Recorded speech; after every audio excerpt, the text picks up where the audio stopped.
What's up guys, Joker here with some more Destiny gameplay from the Crota's End raid on hard mode. And today I've got a very fun 3-man run that I did, focusing here on the Deathsinger checkpoint, which is probably the most annoying part if you're going to be doing this with only 3 players. And so the group that we had today consisted of some old school players here, going way back many years to my old school Zombies crew from all the Treyarch Call of Duty Zombies games. And that is none other than Zombie Zach and Queso Frito. So in this run here, our group consisted of myself and Zombie bringing along our level 32 Warlocks and Queso bringing his 31 Bladedancer. Now Queso would use his Hunter as an invisibility type build, and as many of you hunters know out there, the cooldown with respect to that invisibility when you kneel down, it's sometimes unpredictable and at times you expect it a lot sooner than it actually comes, so it ends up costing Queso his life right after we take out the Deathsinger. And one of the reasons for this is that Hunter Bladedancers actually don't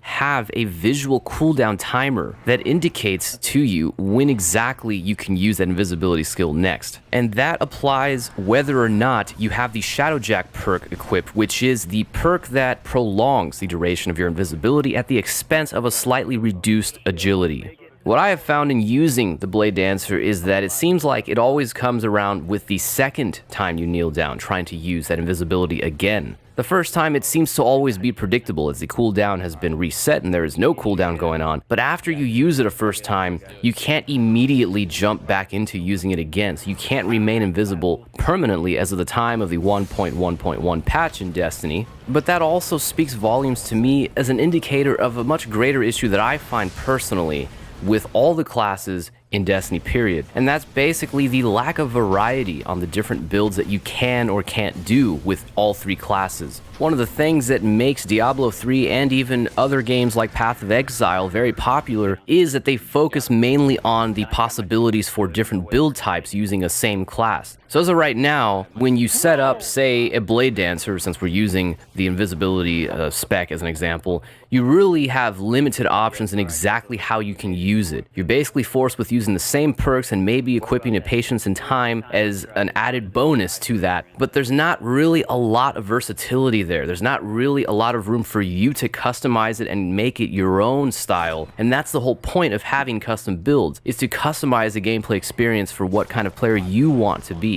So as of right now, there's been a lot of rumors and talks in the community about the possible release of Destiny 2 coming out as early as springtime of 2016, which in my opinion would be a complete mistake on the part of Bungie. I really hope that they push it back and release it in the fall of 2016. It would, to me, give a lot more time to fully enjoy the life cycle of this first game. But as there is more talk about the sequel at some point in the near future, I do hope that Bungie observes how simplistic the class system is in its current state in Destiny, and that they build upon that. One way that Bungie could implement this would be simply in observing the successes of other action RPGs or MMOs out there that have had successes offering different build possibilities. So I use Diablo 3 as an example, as I am a Diablo 3 player, and I really enjoy the variety and the choices that you have. You can really custom tailor the gameplay experience to the kind of player you want to be when you're venturing through the rifts and greater rifts. And in that game, there is of course a very interesting RNG system. I think it's far superior to the one that we have in Destiny, but it's not a perfect system. It still has its flaws, and one of those things is that you tend to get a lot of mediocre rolls on the items.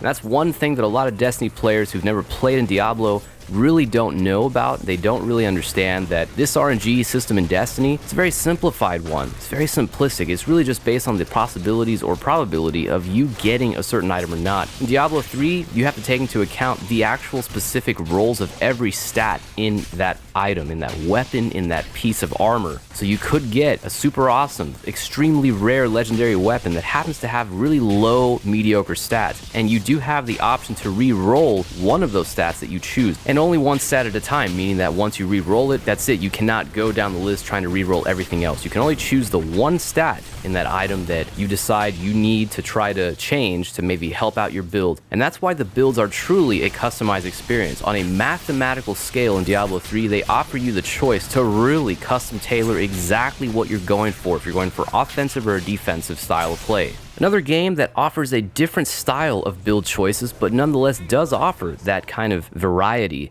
is Guild Wars 2. And I am a much newer player to that game. I am still a newbie in that game, and that's why I'm not posting any of my gameplay experience here on YouTube yet, because I still have a lot to learn about it. But the thing that attracted me most to it is that your builds are based entirely off of the weapons you choose. So if you're using one-handed sword, the choices that you have for attacking are different than if you are dual wielding two one-handed swords. And likewise, if you're holding a ranged weapon like a bow or even a pistol or rifle, yes, there are guns in Guild Wars, the skill stats completely change. The options you have for attacks are different. That's something that I really enjoy. You can truly customize a gameplay experience in Guild Wars 2. Not to mention, on a side note, the fact that there's underwater combat. And come on, man, you can't really beat that. Anyways, not to go off too much here on a tangent, but there are a lot of really fun existing titles out there in the MMO and action RPG world that offer some great suggestions and ideas on how you can successfully keep and maintain a good franchise in this type of a shared world environment, to borrow a term from Bungie. Overall, guys, that wraps up my thoughts today on Destiny 2, as well as the invisibility aspect of Hunter Bladedancers. For those of you that have stuck around and heard out my thoughts here today, I thank you very much for your time. And if you liked the clips you saw here of this Deathsinger 3-man run, then like this video by hitting that like button square in the face. Thank you guys again for hanging out and watching. I'll see you next time. I mean, I didn't have bone circlets, so I'm like, you know, that's cool, but How about I got my radiant shard, dude? No, dude, really? Two at that.